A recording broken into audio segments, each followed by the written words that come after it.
ನಮ್ಮ ಗೊಡ್ಚೇನ್ ಮಲ್ಕಿ ಒಳಗ ನಮ್ಮ ಒಂದು ಟೂರಿಸ್ಟ್ ಊರ್ ಇರೋದ್ರಿಂದ ನಮ್ಮ ಶಾಲೆ ಆ ಒಂದು ಮಾರ್ಕಂಡೆ ನದಿ ದಡದ ದಂಡೆಯಲ್ಲಿ ಈ ಒಂದು ಶಾಲೆಯನ್ನ ಹಾಕಿಕೊಡ್ರಿ ಅಂತ ನಾವು ನಮ್ಮ ಸರ್ಕಾರಕ್ಕೆ ಹೇಳಿದಾಗ ಅವರು ಪ್ರತಿ ಸಲನು ಬಹಳ ಖುಷಿಯಿಂದ ನಮಗ ಶಿಕ್ಷಣಕ್ಕೆ ಬಹಳ ಮಹತ್ವ ಕೊಡ್ರಪ್ಪ ನೀವ ಅದ ಮುಖ್ಯ ಐತಿ ನಮ್ಮ ಹಿಂದಿ ಸೇಲ್ ಶಾಂತಿನಾಥ ಹೋಲ್ಸೇಲ್ ಬಜಾರ್ ಕೊನ್ನೂರಲ್ಲಿ ಭಾರಿ ಧಮಾಕ ಸೇಲ್.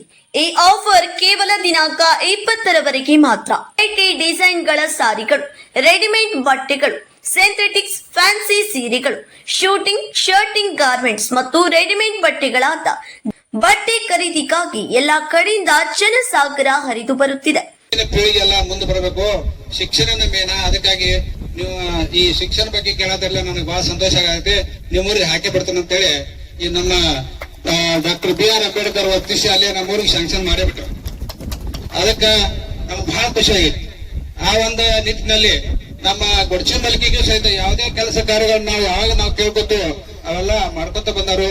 ಅವರಿಗೆ ಅನಂತ ಕೊಟ್ಟು ಧನ್ಯವಾದಗಳು ಹೇಳ್ತಾ, ಇವತ್ತು ನಮ್ಮ ಅಮರನಾಥ್ ಜಾರಕಿಹೊಳಿ ಅವರು ಬಂದರು ಈ ಕಾರ್ಯಕ್ರಮಕ್ಕೆ. ಅವ್ರಿಗೆ ನಾವು ಅತಿ ಒಂದು ಸಂತೋಷದಿಂದ, ಯಾರು ಕೂಡ ವಂಚಿತರಾಗಬಾರದು, ಪ್ರತಿಯೊಬ್ಬರು ಶಿಕ್ಷಣವಂತರಾಗಬೇಕು. ಗೋಕಾವಿನಾಡಿನಿಂದ ಹಲವಾರು ಒಳ್ಳೊಳ್ಳೆ ಅಧಿಕಾರಿಗಳು ಹೊರಗೆ ಬರಬೇಕು, ಸುಸಂಸ್ಕೃತ ವ್ಯಕ್ತಿಗಳು ಹೊರಗೆ ಬರಬೇಕು, ಶಿಕ್ಷಣದಲ್ಲಿ ಕ್ರಾಂತಿ ಆಗಬೇಕು ಅನ್ನುವಂತ ಒಂದು ಕನಸನ್ನು ಕಟ್ಟಿಕೊಂಡು ಮಾನ್ಯ ಶಾಸಕರು ಈ ಭಾಗದಲ್ಲಿ ಒಂದು ಉತ್ತಮವಾದಂತಹ ಏನಂದ್ರೆ ಅಭಿವೃದ್ಧಿ ಕಾರ್ಯಗಳನ್ನ ಮಾಡ್ತಾ ಇದ್ದಾರೆ. ಇನ್ನೊಂದು ಉದಾಹರಣೆ ಅಣ್ಣವ್ರ ಮುಂದೆ ಸುಮಾರಾಗಿ ಸಮಾಜ ಕಲ್ಯಾಣದಿಂದ ಈ ವರ್ಷ ಸುಮಾರಾಗಿ 10 ಕೋಟಿಯಷ್ಟು ಅನುದಾನಗಳನ್ನ ತಂದು ಈ ಒಂದು ಏನಂತಂದ್ರೆ ಬಹಳಷ್ಟು CC ರೋಡ್ಗಳನ್ನಾಗಿರ್ಬಹುದು, ನೀವೆಲ್ಲ ಪುಣ್ಯವಂತರ ಅಂತ ನಾನು ಹೇಳಿಕ್ ಬಯಸ್ತೇನೆ. ಇಂಥ ಸಂಸ್ಥೆ ಎಲ್ಲ ಊರಾಗ ಕಟ್ಟಕ್ ಆಗೋದಿಲ್ರಿ. ಇಂಥ ಸಂಸ್ಥೆನ ಎಲ್ಲ ಊರಾಗ ಮಾಡಕ್ ಸಾಧ್ಯನೇ ಇಲ್ಲ. ಯಾಕಂದ್ರೆ ಇವು ದೊಡ್ಡ ಸಂಸ್ಥೆಗಳು ಮತ್ತು ಆಯ್ಕೆ ಆದಂತ ತಾಲೂಕುಗಳಿಗೆ ಕೊಡ್ತಕ್ಕಂಥದ್ದು. ಅದಕ್ಕೆ ಅಂಬೇಡ್ಕರ್ ವಸತಿ ನಿಲಯ ನಿಮ್ಮೂರಿಗೆ ಬೇಡ, ಮತ್ತೆ ಕೋನೂರವ್ರು ಬೇಡ ಕೊಡಕ್ ಆಗೋದಿಲ್ಲ, ಬಾಜುಕ್ ಮತ್ತೆ ಆದ್ರೆ ನಿಮ್ಮೂರಿನ ಭಾಗ್ಯ ಅಂತ ನಾನು ಹೇಳಿಕ್ ಬಯಸ್ತೇನೆ. ಅದಕ್ಕೆ